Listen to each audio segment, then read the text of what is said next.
के प्रभु का ध्यान करते थे। अरे प्रभु के ने कैसी नजरी जानी, मेरे भयवती कोई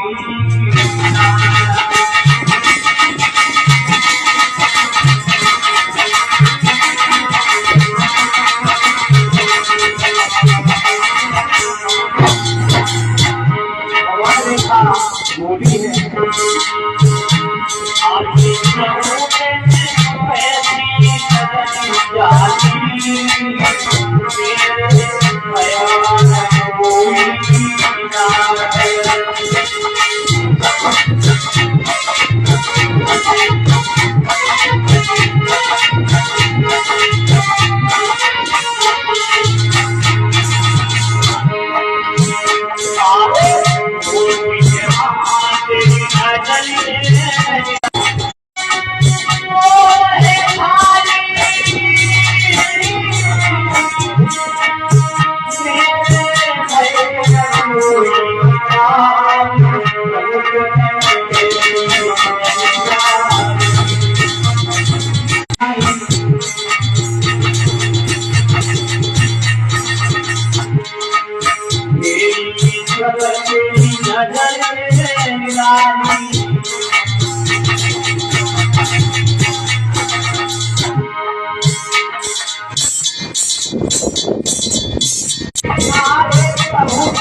पवन रेखा अपने स्वामी से कहते हैं कि प्रभु को पता नहीं ऐसी कौन सी नजर बनी है जो हमारे किसी सिद्धांत में जन्म होने के लिए अमर से व्यतीत हो गई है।